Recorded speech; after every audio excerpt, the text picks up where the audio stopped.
Olá, olá pessoal, bom dia, tudo bem? 7h04 da manhã, vamos começar aqui o nosso Café com Letícia sobre enunciados do Conselho da Justiça Federal. Então vamos lá pessoal, vamos falar aqui sobre alocação Build to Suit. Vamos falar aqui do enunciado 29, que vai nos dizer o seguinte: a locação Build to Suit pode ser registrada ou averbada nas hipóteses previstas no artigo 167, inciso 1, item 3, cláusula de vigência, e 216, direito de preferência, ambos da Lei 6.015 de 73. Basicamente, o que ele está falando aqui com este enunciado, ele é razoavelmente simples, é o seguinte: o que é a alocação Build to Suit? Esse é o primeiro ponto que a gente precisa colocar aqui para vocês. Essa é uma espécie de locação em que o locador, aquele que é o proprietário do terreno, ele vai providenciar uma construção nos moldes daquilo que o locatário necessita. Então vamos imaginar uma situação: eu tenho um terreno, uma pessoa tem um terreno, terra nua, e uma agência, um banco, fala: olha, eu gostaria de construir nesse seu terreno uma agência bancária.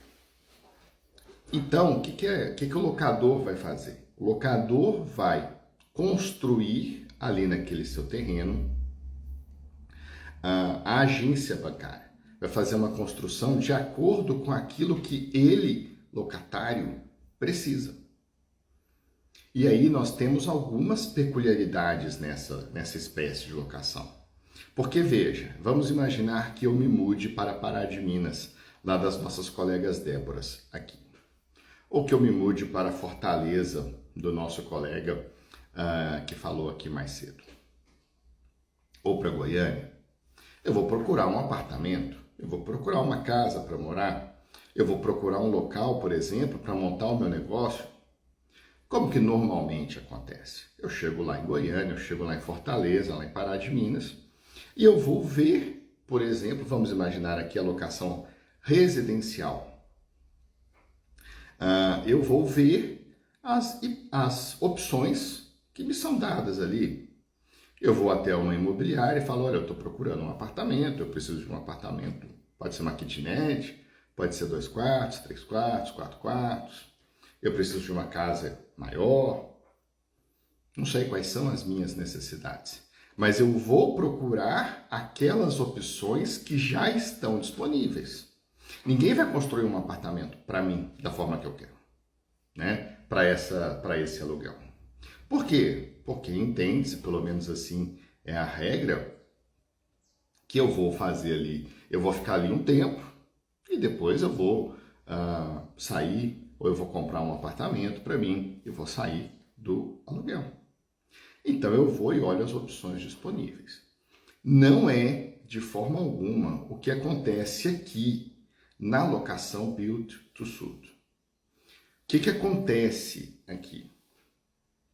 O locatário, né, o possível locatário, ele vai falar para o locador: olha, eu preciso de um imóvel com essas especificações.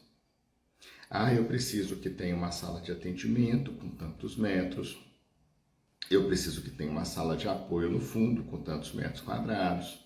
Eu preciso que tenha um recinto reservado, por exemplo, para o cofre. Estou falando aqui de agência bancária, gente.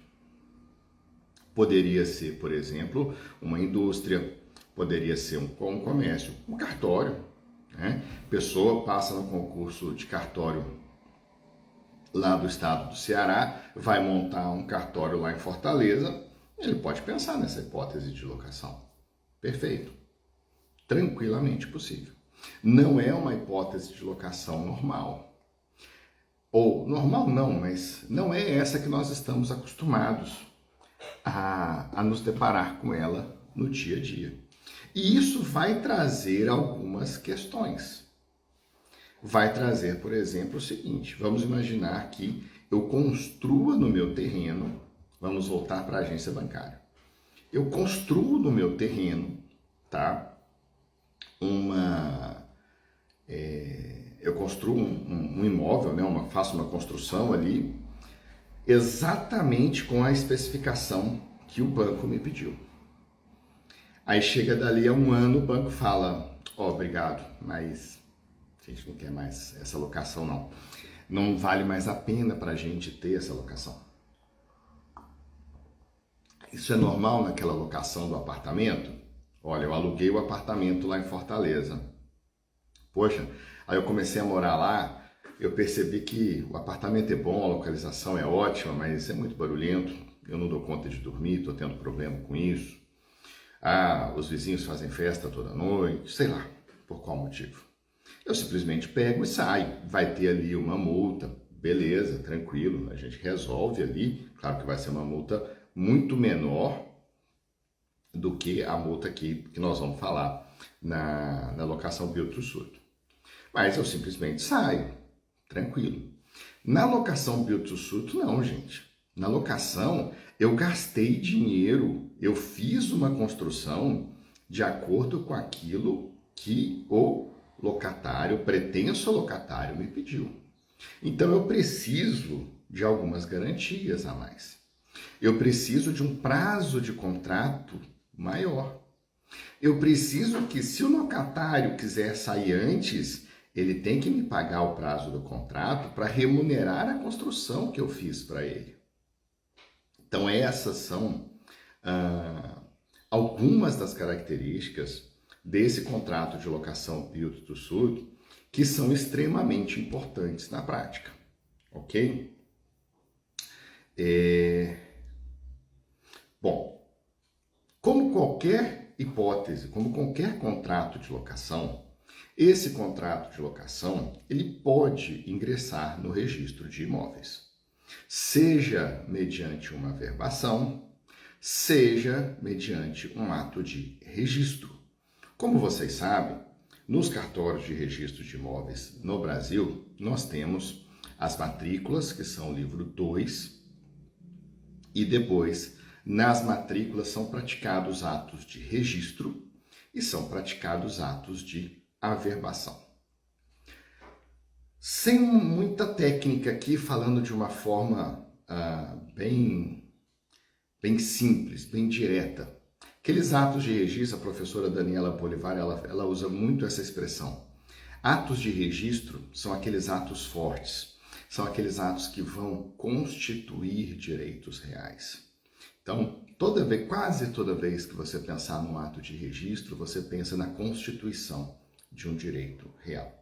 E os atos de averbação são aqueles atos não tão fortes assim, são aqueles atos mais fracos, nos quais nós temos alterações ou cancelamentos desses direitos reais. E alguns outros dados importantes dentro da matrícula. Então, por exemplo, você tem lá o proprietário da matrícula, ele é solteiro e essa pessoa vem a se casar. Essa informação sobre o seu casamento é uma informação importante, mas ela não altera a titularidade do imóvel. Então, ela vai ser averbada lá dentro. Nós vamos fazer uma averbação, casamento.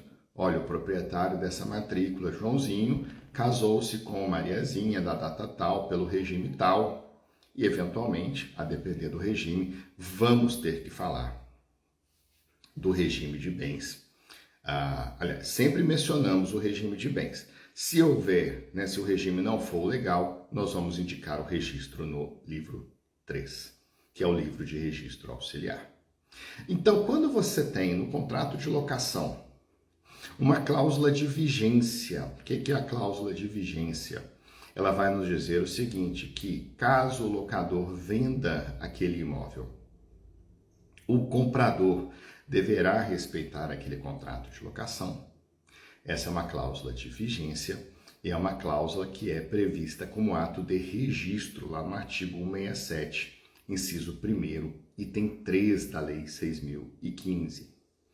Então, caso isso aconteça, caso esta cláusula esteja presente no contrato, é importante que se faça o registro desta cláusula no registro de imóveis, na matrícula do imóvel. Porque se estiver previsto no contrato, mas não estiver registrado na matrícula, o comprador não é obrigado a respeitar este contrato de locação. Ele pode denunciar a locação e requerer que o locatário saia do imóvel num prazo razoável.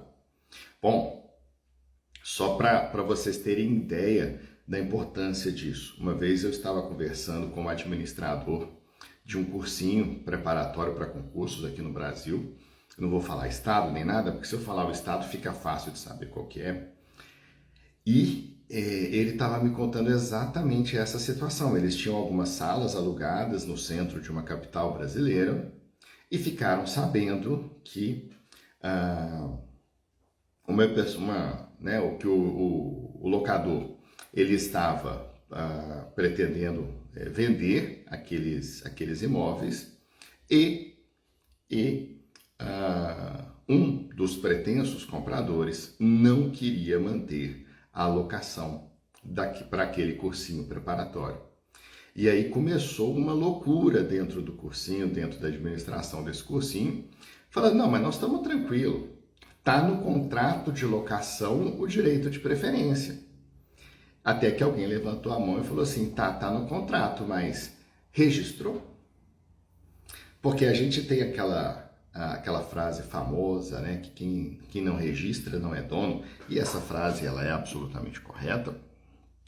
Agora, isso vale para os outros direitos reais também. Então, eles tinham previsto ali a cláusula de vigência, mas não haviam registrado. E aí, o que eles fizeram? Correram lá no registro de imóveis e registraram para se garantir. Se não estivesse na matrícula, eles não teriam essa proteção, eles não teriam essa garantia. Ok? Olha a importância dos registros de imóveis, não apenas na aquisição da propriedade, mas também na aquisição de outros direitos reais. E nós temos também o direito de preferência. Esse direito de preferência é aquele que nos diz que o locatário ele tem o direito de preferência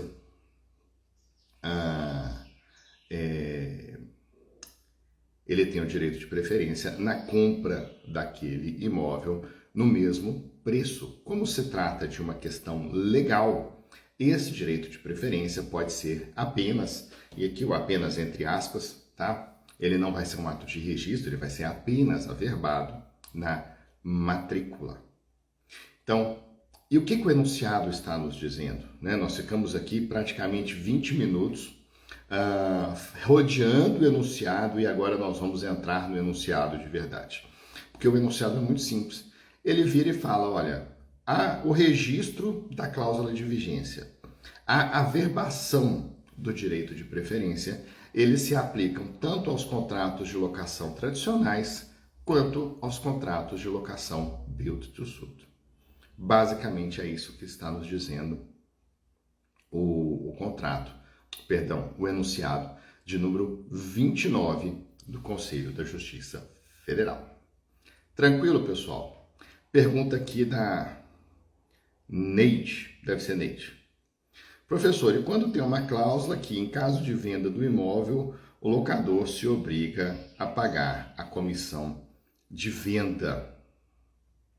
Olha, essa questão do pagamento da comissão, Neide, ela em regra, quando você tem a venda, se nada for disposto de forma contrária, o comprador ele arca com os custos da transmissão imobiliária, leia-se aí a escritura, os impostos de transmissão e o registro, enquanto o vendedor ele arca com a comissão do corretor de imóveis, caso tenha havido a intermediação por um naquele caso. Sinceramente, eu não vejo nesta informação absolutamente nada que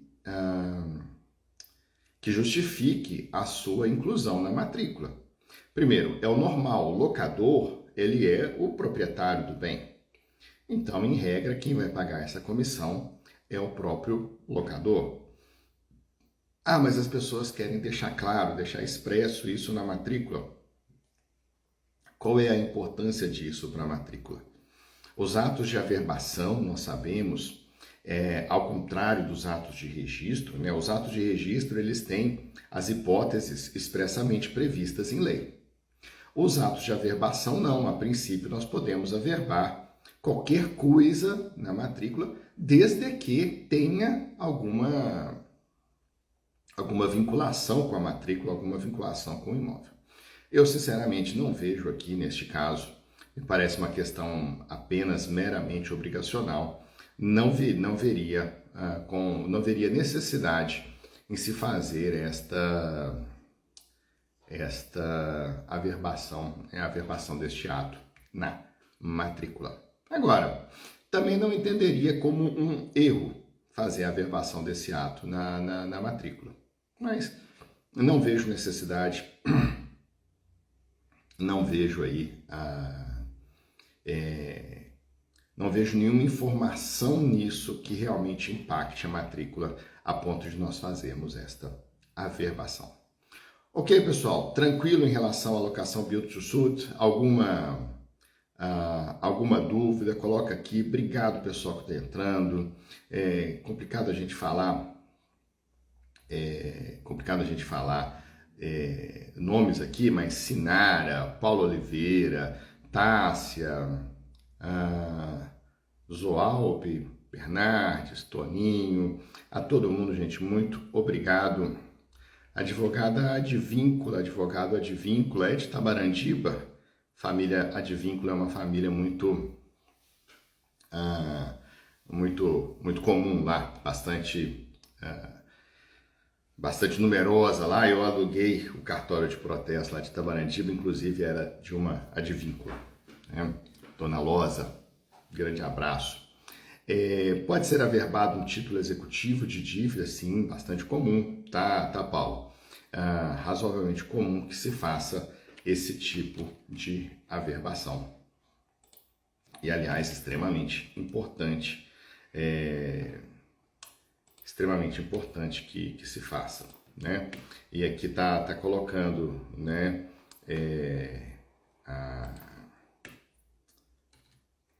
nosso colega aqui, eu não falo o nome, né, mas advogada Advíncula, tá confirmando que é lá de Itamarandiba. Estarei em Itamarandiba, eu acho que vai ser no mês de maio. Vou fazer 2 palestras, uma sobre uso campeão extrajudicial e a outra sobre extremação, tá? O Levi está nos falando aqui, quando a cláusula de vigência não registrada e o locatário é denunciado, cabe indenização contra o locador? Entendo que não. Tá, Paulo? Entendo que não. A não ser que houvesse ali algum direito obrigacional dentro do contrato, prevendo que o locador não fosse fazer isso, mas, em princípio, não vejo essa necessidade, até porque existe a forma do locatário se proteger. Então, nós precisamos aprender a usar esses instrumentos a nosso favor. Se você tem a cláusula de vigência, se você pode registrá-la na matrícula, por que você não faz? Não adianta, né? A gente não faz porque é caro. Tá, eu sei que é caro. Eu não vou chegar aqui e falar que é barato se nós pensarmos no valor absoluto. Agora, nós temos que pensar no benefício que isso nos traz. Vamos imaginar esse caso do cursinho, né, que eu comentei com vocês. Quase que eu falei a cidade aqui. Ainda bem que eu não falei. Imagina que esse cursinho tivesse que mudar a sua estrutura. Imagina a quantidade de equipamentos que um cursinho hoje, todos os cursinhos hoje, eles têm equipamentos de transmissão, Então você tem ali poucas cadeiras, né? Antigamente você tinha muitas cadeiras, mas hoje você tem, são equipamentos de transmissão, são lousas inteligentes, etc. Tudo isso não é fácil, não é simples de você fazer a mudança. Ok? Então, maravilha, pessoal. Encerramos aqui a nossa locação Build to Suit e podemos passar, então, para aquelas que eu chamo de cláusulas irmãs, que são a impenhorabilidade, a inalienabilidade e a incomunicabilidade. São 3 cláusulas extremamente importantes. Ontem eu estava assistindo uma aula sobre o tema doação e a última parte da aula, a penúltima parte da aula, foi exatamente sobre estas cláusulas, sobre a imposição destas cláusulas num contrato de doação. Elas também podem ser impostas em atos de liberalidade, como um testamento. Então, basicamente, nós vamos encontrar estas cláusulas na doação e no testamento. E o que nos diz a cláusula da impenhorabilidade, que é o objeto principal aqui do enunciado 27? A cláusula de impenhorabilidade, ela vai nos dizer que aquele bem que eu estou doando, que o doador está doando, ou que o testador está deixando para determinada pessoa, este bem ele estará blindado contra penhoras, contra ali em face do donatário. Então vamos imaginar, eu doei para meu filho um imóvel com cláusula de impenhorabilidade. O que isso quer dizer? Isso quer dizer que caso o meu filho, o donatário, ele esteja devendo na praça, vamos colocar assim, este bem não poderá ser penhorado para saldar esta dívida. Esta é a cláusula de impenhorabilidade. Ok? Vamos falar um pouquinho sobre a cláusula de inalienabilidade. Eu estou doando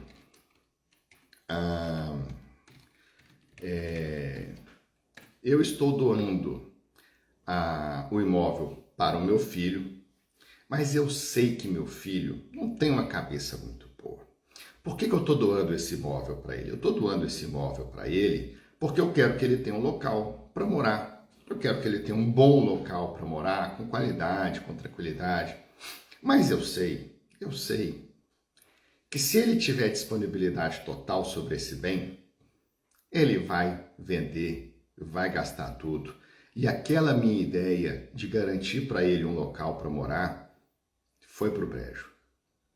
Felizmente, é uma situação muito comum, tá, pessoal? A gente conversa com pessoas no cartório que nos dizem isso com certa frequência, ok? Então, para evitar isso, ele fala, olha, tudo bem, eu vou doar este imóvel para o meu filho, mas ele não vai poder vender. Enquanto eu vivo for, ou enquanto durar esta cláusula, ele não vai poder vender esse bem. Exatamente porque eu sei que se ele puder, ele vai vender, ele vai gastar o dinheiro, eu vou ficar sem o patrimônio, eu não vou garantir aquilo que eu queria ter garantido e meu filho, eu vou ficar sem o patrimônio e sem aquele efeito que eu queria causar, que era a segurança do meu filho. Então, nessas hipóteses, permite-se que imponha-se neste ato de liberalidade a cláusula de inalienabilidade, dizendo, olha, donatário, o imóvel é seu, mas por um tempo aí, normalmente enquanto vivo eu for, você não vai poder vender esse bem não. Tá legal? E temos a terceira cláusula. Olha, de novo, eu quero doar, o imóvel para o meu filho. Mas eu tenho medo que amanhã, aliás, eu vou mudar meu exemplo aqui, eu quero doar o imóvel para a minha filha, mulher. Mas eu tenho medo que amanhã minha filha se case com um rapaz que não esteja interessado nas características pessoais da minha filha, mas sim nos imóveis da minha filha, nos bens da minha filha. Então, para que essa pessoa não tenha esse interesse, ou ela pode até ter o interesse, mas ela não vai conseguir concretizar este interesse, eu posso prever ali a cláusula de incomunicabilidade. O que significa isso?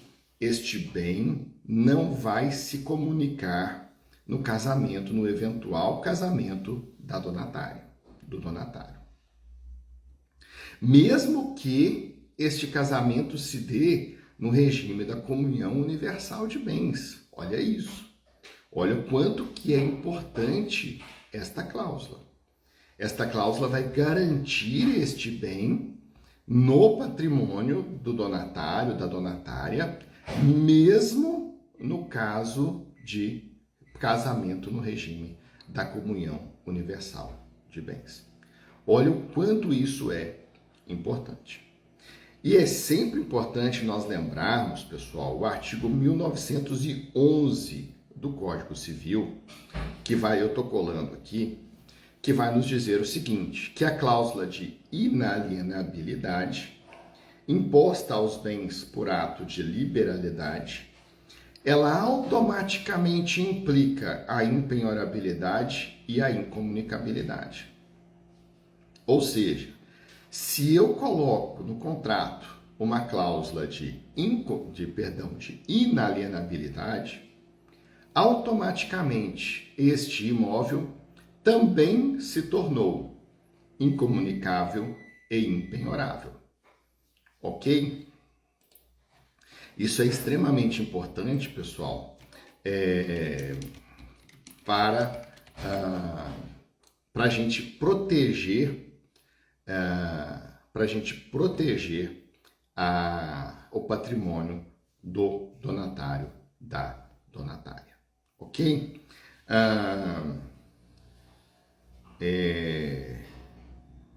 Arroa Medrado, não sei, desculpa, não consigo ver aqui. Doutor, e se... fugiu aqui. E se ela, né, se tiver casado a sua filha antes da doação? Veja, a minha filha casou em qual regime? Primeiro ponto que a gente tem que analisar. Qual regime houve esse casamento? Por quê? Vamos imaginar, minha filha casou e posteriormente eu dou um imóvel para ela, ok? Se esse casamento se deu no regime da comunhão parcial, se esse casamento se deu no regime da separação de bens, se esse casamento se deu no regime da participação final nos aquestos, esse bem não vai se comunicar com o cônjuge, o companheiro da minha filha. Ponto. Caso este casamento ele tenha ocorrido no regime da comunhão universal de bens, aí nós temos a comunicação, porque no regime da comunhão universal de bens, todos os bens, eles se comunicam. Como que você faz para um bem não se comunicar no regime da comunhão universal de bens? Você coloca a cláusula de incomunicabilidade. E como nós vimos, o artigo 1911 do Código Civil, ele nos diz que se eu impuser a cláusula de inalienabilidade, automaticamente eu estou colocando também a cláusula de impenhorabilidade e de incomunicabilidade. Aí aqui, ao nosso colega aqui, tudo vai depender do regime de bens que você utilizar. Então vamos imaginar o seguinte, eu doei 10 imóveis, eu sou cheio de imóvel, eu doei 10 imóveis para minha filha, solteira. Minha filha veio a se casar. Se ela se casar no regime da participação final nos aquestos, da comunhão parcial ou da separação de bens, tranquilo, problema nenhum. Agora, se ela vier a se casar no regime da comunhão universal, esses bens doados antes do casamento se comunicam com o marido ou o companheiro dela. Olha aqui como que isso é forte, como que isso pode atrapalhar todo um planejamento patrimonial de um pai em favor dos filhos. E veja, eu já recebi aqui no cartório, tem uma pessoa aqui em Senador que tem muitos imóveis e tem alguns filhos, e ele veio me perguntar exatamente isso. Como que ele poderia blindar os filhos dele, como que ele poderia blindar os filhos dele de se casarem com pessoas que estavam querendo apenas o patrimônio. Então, como ele não pode impor o regime de bens, né, do filho, do casamento, da união estável dos filhos, eu falei para ele, faz a doação com cláusula de incomunicabilidade. Essa cláusula, ela vai viger, isso é importante a gente falar aqui, essa cláusula vai viger enquanto vivo for o proprietário, o donatário. Tá? Com o falecimento dele, o cônjuge ele pode se tornar herdeiro desse bem. Tudo também a depender do regime de bens. Ok? Agora, vamos voltar aqui para o enunciado. Fizemos aqui uma razoavelmente extensa explanação a respeito dessas cláusulas e vamos aqui para o enunciado, depois eu vou para a dúvida aqui da Débora Mota. O enunciado vai nos falar o seguinte, olha, a cláusula de impenhorabilidade imposta em doação ou testamento não obsta à alienação do imóvel, nem a outorga de garantia real convencional ou o oferecimento voluntário do bem à penhora pelo beneficiário. Não, professor, mas espera lá, o senhor acabou de falar do artigo 1911. O artigo 1911, ele fala que a cláusula de inalienabilidade, ela importa a impenhorabilidade e a incomunicabilidade. E esse enunciado está indo contra? Não está indo não. Esse enunciado, ele está falando que aquele caminho previsto lá no artigo 1911 é um caminho de uma via só. Ele não tem volta. Ele não tem volta no seguinte sentido. A impenhorabilidade, ela não implica a inalienabilidade. Basicamente é isso que ele está falando. Então, no contrato, na doação ou no testamento, o ideal é que se você quiser impor as 3 cláusulas, diga expressamente que você está impondo as 3 cláusulas. Agora, se você impuser apenas a inalienabilidade, você tem arcabouço teórico para dizer que você colocou ali também a impenhorabilidade e a incomunicabilidade. Agora, se você colocar apenas a impenhorabilidade, você não terá, nos dizeres aqui do enunciado de número 27, você não terá os benefícios da inalienabilidade. Entendo que não terá também da incomunicabilidade, mas isso não está aqui no enunciado, ok? O que o enunciado nos diz é, o 1911, impôs inalienabilidade, ok, você está impondo incomunicabilidade e impenhorabilidade. Agora, você impôs a impenhorabilidade, esquece, você não está impondo as outras. Mais uma vez, quem impor as 3, faça de forma expressa. Quem impor 2, faça de forma expressa. Quem impor apenas uma, faça de forma expressa. Todas essas cláusulas de garantia, aqui vamos chamar assim, elas devem ser impostas da forma mais clara possível para que não haja dúvida no momento de se interpretar ali aquele contrato de doação ou o testamento. Ok, pessoal? Maravilha?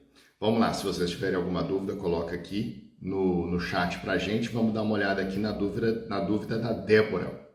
A averbação da subrogação para outros imóveis em relação às cláusulas de impenhorabilidade e inalienabilidade depende de autorização judicial? Entendo que sim, tá, Débora?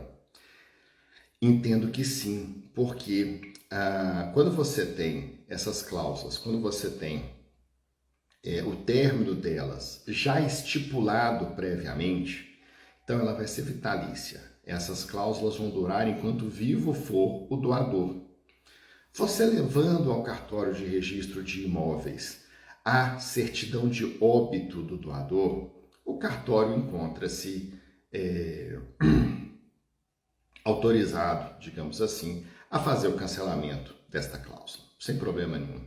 Da mesma forma, eu estou doando para o meu filho de 18 anos, eu vou falar que ele não pode vender enquanto ele não tiver, sei lá, 35, idade para ser presidente, né, para ser candidato. Ele levando lá no cartório uma certidão de nascimento, de casamento atualizada, comprovando a idade dele, comprovando que ele, né, completou os 35 anos, não há problema nenhum de o próprio cartório fazer este cancelamento desta cláusula. Agora, nas demais hipóteses, eu entendo que o cartório não deva fazê-lo, não possa fazê-lo administrativamente. Deva, sim, ser necessário ali a gente exigir a intervenção judicial. Ana, o que dá confusão? Não entendi, tá? Fala pra gente aqui, por favor. Pera lá. Aqui. Ana, aí da confusão, não entendi. Professor, neste caso, coloca-se essa cláusula na escritura de pacto. Você está falando a cláusula de incomunicabilidade, né, Neide? Eu entendo que não, tá? Eu entendo que não. E por que não? Pelo seguinte, a incomunicabilidade, ela é do bem. Então, vamos imaginar, eu doei 2 imóveis para minha filha. Um eu doei com a cláusula de incomunicabilidade. O outro eu não doei, eu doei sem essa cláusula de incomunicabilidade. Eu doei livre para ela, pode fazer o que ela quiser. Né? Então, isso não deve constar no pacto, isso vai constar na matrícula. Na matrícula do imóvel que foi doado com as cláusulas, né? Vamos imaginar as 3 aqui para facilitar. Você vai ter ali uma averbação, você vai ter o registro da doação.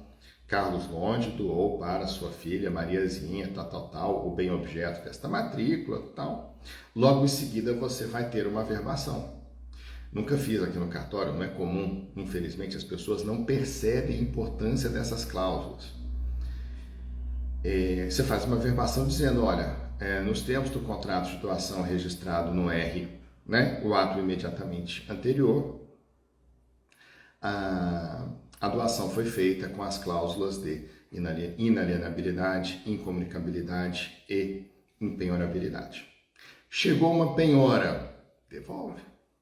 Querido, né? Aqui não, esse imóvel ele tem uma cláusula de impenhorabilidade.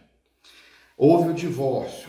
Aí, na hora de fazer a divisão do patrimônio no divórcio, é que você, né, o tabelião de notas, ele vai verificar ali e vai ver como fazer essa divisão. E este bem com incomunicabilidade, ele não vai entrar. Ok? Então, isso não vai para a escritura do pacto. Até porque, Neide, a doação pode ser posterior ao pacto. Meu filho casou no regime da comunhão universal, e é exatamente porque ele casou no regime da comunhão universal que eu vou doar com cláusula de incomunicabilidade. Como que isso iria para o pacto? Não teria jeito, a não ser que eu fizesse uma averbação no pacto. E isso é extremamente incomum na prática, nunca vi. Ok? Ana, planejamento sucessório, exatamente. São cláusulas que permitem que você faça, que o doador faça um planejamento sucessório, bastante eficaz, evitando dissabores, gente, na hora do falecimento, que é o momento em que as pessoas estão com a cabeça cheia. Elas não querem pensar no momento do falecimento de um ente querido, a gente não quer pensar nessas questões patrimoniais, né? Tem algumas pessoas que pensam com muita tranquilidade, né? Mas a grande maioria não. Então, é importante que a gente faça isso antes. Obrigado, Rô. Áurea, doação no contrato particular sem registro, tem validade essas cláusulas? Veja, Áurea, a doação, todo contrato que visar a constituição, modificação, alteração de direitos reais sobre bens imóveis com valor superior a 30 salários mínimos, eles vão depender de escritura pública, está lá no artigo 108 do Código Civil. Então, esse contrato, se o bem imóvel for de valor superior a 30 salários mínimos, em regra, esse contrato particular, ele não terá acesso ao registro imobiliário, ok? Se for de valor inferior, esse contrato pode sim ser, inclusive, registrado e as cláusulas terão vigência, terão valor, né? Terão validade, como você coloca aqui. Veja, é importante a gente lembrar aqui que o artigo 108 ele é uma regra geral, fazendo um parêntese aqui, tá, pessoal? Ele é uma regra geral, mas ele tem algumas exceções. Então, nós temos situações em que a alienação de um imóvel de valor inferior a 30 salários mínimos, ela vai depender de escritura pública. É o caso, por exemplo, de um estrangeiro adquirindo imóvel rural. Toda vez que você tiver um estrangeiro adquirindo imóvel rural no Brasil, não importa o valor do imóvel, a aquisição ela deverá ser feita por escritura pública. Da mesma forma, quando nós tivermos a cessão de direitos hereditários, ainda que haja ali imóveis de valor inferior a 30 salários mínimos, é necessária a escritura pública. E pior, havendo a cessão de direitos hereditários, ainda que todo o acervo hereditário seja composto apenas e tão somente por bens móveis, é necessária a escritura pública. Então, por exemplo, o pai deixou uma coleção de relógios e uma coleção de carros e dinheiro em banco. O pai não tinha um imóvel, mas o pai tinha uma coleção de opalas. Essa eu vou ter um dia ainda. Sou doido, acho lindo opala, gente. Não é fazer o quê? A gente tem uns gostos meio esquisitos, né? Deixou lá uma coleção de opalas e deixou uma coleção de relógios, ok? E os filhos não estão nem aí para isso. Vou querer meu dinheiro. Então nós vamos ceder isso aqui. Beleza, vai ceder? Vai ceder por escritura pública. Mesmo que seja composto exclusivamente por bens móveis. Tá bom, Áurea? Então, aí você tem... e temos situações também de imóveis acima de 30 salários mínimos em que não há necessidade de escritura pública. Posso citar 2 casos aqui.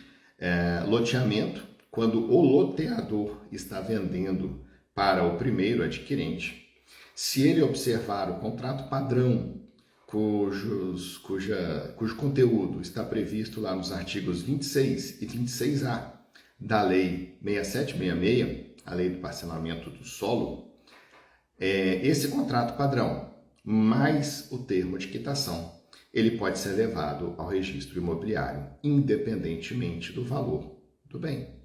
E da mesma forma, quando nós temos um bem imóvel adquirido com alienação fiduciária, perpetrada ali por organização, por instituição integrante do sistema financeiro, esta alienação fiduciária, esta compra e venda com pacto adigeto de alienação fiduciária, ela pode ser registrada mesmo sendo um instrumento particular. Ok? Neide, obrigado, querida. Né?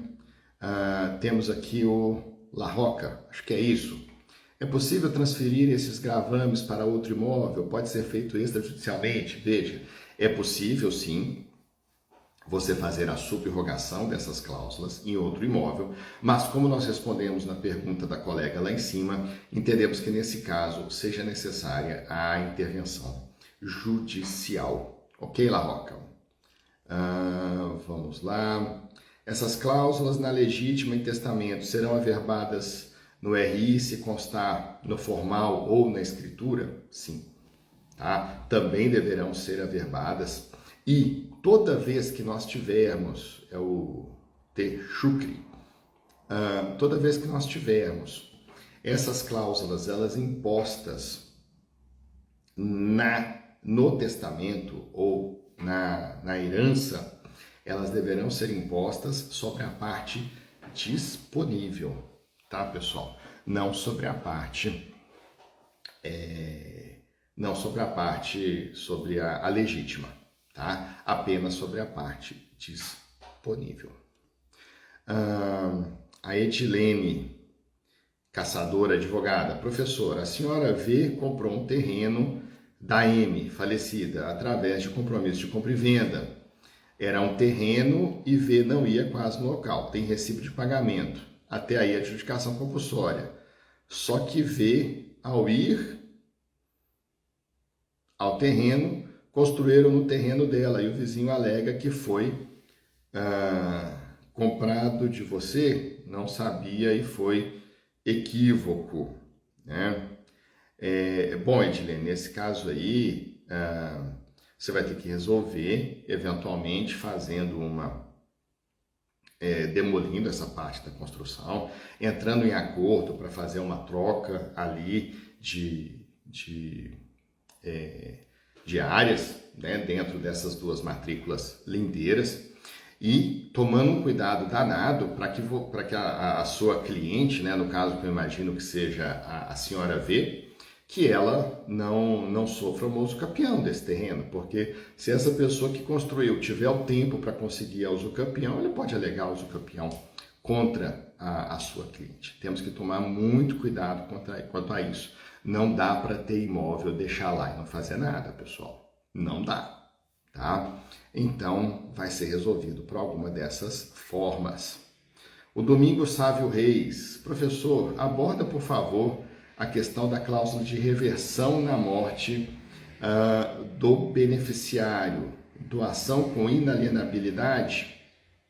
Veja, o que acontece na cláusula de reversão? A cláusula de reversão, ela nos diz o seguinte, que se o donatário falecer antes do doador, este bem, ao invés de ir para o acervo hereditário do donatário, ele volta para o doador. É basicamente isso que nos diz a cláusula de reversão, tá? Então, nesta hipótese, o que acontece é, se o donatário, aquele que recebeu o bem, ele vier a falecer antes do doador, o doador vai receber este bem de volta e este bem não será colocado no acervo hereditário do donatário. Então vamos imaginar, eu doei um bem para o Joãozinho, não tem parentesco. É até estranho a gente falar nisso. A doação, normalmente, ela é feita entre pai e filho, mãe e filho, etc., avô e neto, né? Normalmente você faz a doação para pessoas que são próximas, consanguineamente falando. Mas vamos imaginar que eu doei para o Pedro. Mas eu não gosto dos filhos do Pedro. Não gosto mesmo. Eu não quero que esse bem vá para os filhos do Pedro. Né? O que eu posso, no caso de falecimento do Pedro, obviamente, o que eu posso fazer? Eu posso doar com a cláusula de reversão. E aí, com a cláusula de reversão, este bem, caso eu sobreviva ao Pedro, esse bem volta para mim, esse bem não vai para os filhos do Pedro. Agora, se eu morrer antes, aí não adianta, os filhos do Pedro, eles vão receber, sim, esse imóvel, tá? A Andréia Luiza, posso fazer a doação de fração de herança para terceiros ou então em um inventário, sendo que essa fração é conjunta com outro herdeiro, veja, você pode fazer a cessão dos seus direitos hereditários, tá? Então essa cessão pode ser gratuita, pode ser onerosa. Se ela for onerosa, pelas regras do condomínio, no caso aqui nós temos um bem indivisível, você deverá dar a preferência para o, no caso aí, o outro herdeiro ou os demais herdeiros.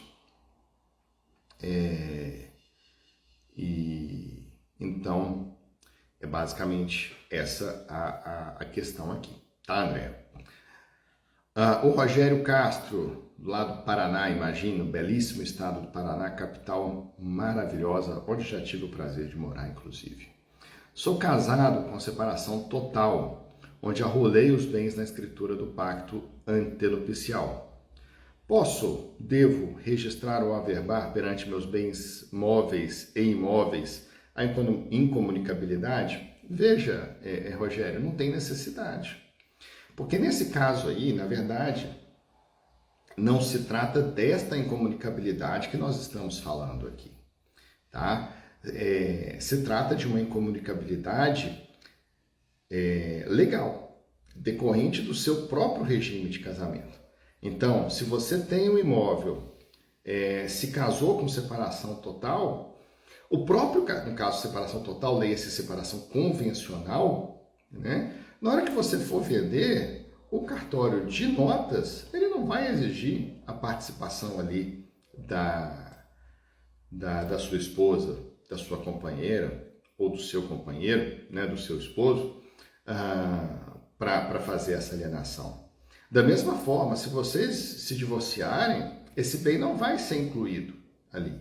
Agora, se você vier a falecer, a sua esposa, a sua companheira, esposo, companheiro, poderá sim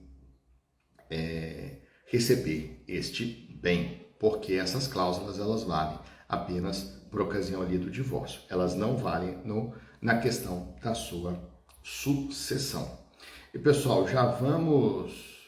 também fiz constar na certidão de casamento. Ok, é uma segurança, mas eu creio que eu não faria no meu caso pessoal. Mas aí, cada um, e tá tudo certo, né? A Fábia Ferrelli, essas cláusulas continuam mesmo depois do falecimento? Creio que você tenha querido dizer, né, Fábia, do doador, tá? Mas vamos lá. No caso, o falecimento do donatário. Veja, faleceu, aí na alienabilidade ela cai, porque esse bem vai ser alienado, transferido para os seus herdeiros. A impenhorabilidade também não tem sentido ela ser mantida aqui, bem como a incomunicabilidade, porque esse bem vai ser transferido aos herdeiros, tá? A Ivani, bom dia, meu pai tem uma casa no interior, somos 8 irmãos.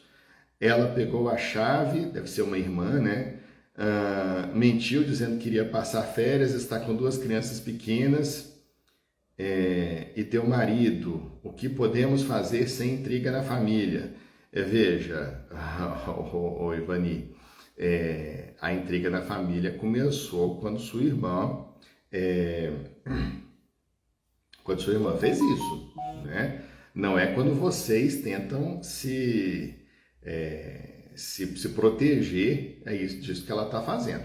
E, veja bem, o mais importante que vocês precisam é deixar claro que ela não possui uma posse mansa, pacífica, para que ela amanhã não venha a requerer uma usucapião contra vocês, herdeiros, tá? Porque é perfeitamente possível a usucapião contra os demais herdeiros e, se vocês nada fizerem, ela poderá, já que ela, né, mentiu falando que ia passar férias, já está lá há um tempo e parece que quer exercer a posse com exclusividade e tal, você começa a ver ali os requisitos da usucapião aparecendo. Então não deixem que esse prazo transcorra, sem vocês deixarem claro para ela que essa posse não é mansa, que essa posse não é pacífica. Um instrumento que vocês podem utilizar para fazer isso é uma notificação extrajudicial feita pelo cartório de registro de títulos e documentos, em que, eventualmente, todos os irmãos vão falar o seguinte: olha, irmã querida, te amamos, mas você não vai ficar com a propriedade do papai só para você não, tá? Essa propriedade é de todo mundo, você está exercendo aí essa posse por mera tolerância, então na verdade nem é posse, é detenção, se nós formos lá nas aulas de direitos reais. Deixa isso claro, para que amanhã ela não possa alegar contra vocês a usucapião, ok? A Edilene continua aqui: excelente, prof, mas não tem prazo de usucapião, ótimo, mas estão de má fé. Farei a adjudicação e depois emissão na posse, mas é um risco. Beleza, agradeço muito sua explicação. Eu que agradeço a participação de vocês aqui, pessoal. Muito feliz. Temos aqui mais de 100 pessoas participando. E com isso terminamos todas as dúvidas. Creio que eu tenha respondido todas. Se ficou alguma, manda lá no Instagram da Letícia ou no meu Instagram, Londe_Carlos, que na medida do possível a gente vai responder aí a todos vocês. É sempre um prazer. Vamos só pegar aqui a Maristela de Souza Lima. Pode-se requerer ao usucapião que o único bem no inventário tem que um dos herdeiros está na posse de forma mansa e pacífica? Deixa eu ver se eu entendi, Maristela. Você tem ali um bem que está em inventário, existem vários filhos, mas apenas um dos herdeiros ele exerce a posse com exclusividade e já sobre o prazo necessário para a usucapião. Pode haver essa usucapião de um herdeiro contra os outros? Sim, perfeitamente. Perdão, perfeitamente possível, pessoal. Da mesma forma, pode haver a usucapião de um condômino contra os demais condôminos? Perfeitamente possível também. A herança é uma forma de condomínio, Falando aqui sem muita tecnicidade.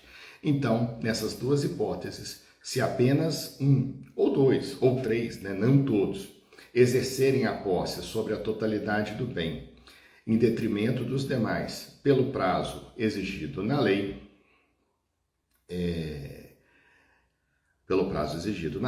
este herdeiro, este condômino poderá requerer a usucapião. Ok, pessoal? Então, mais uma vez agradeço demais a vocês aqui, a todo mundo que esteve conosco, e fico muito feliz com a participação de vocês. Na próxima quarta-feira, deixa eu ver aqui, nós vamos falar sobre, deixa eu ver quais são as cláusulas da quarta-feira que vem, só um minutinho, tá aqui. Então, na quarta-feira que vem, nós vamos falar sobre os enunciados 18 e 26. Nós vamos falar sobre o direito real de superfície, enunciado 18, e vamos falar sobre o condomínio urbano simples, enunciado 26. Pessoal, muito obrigado, um grande abraço a todos, fiquem todos com Deus e uma semana abençoada para todos vocês. Com Deus, tchau, tchau.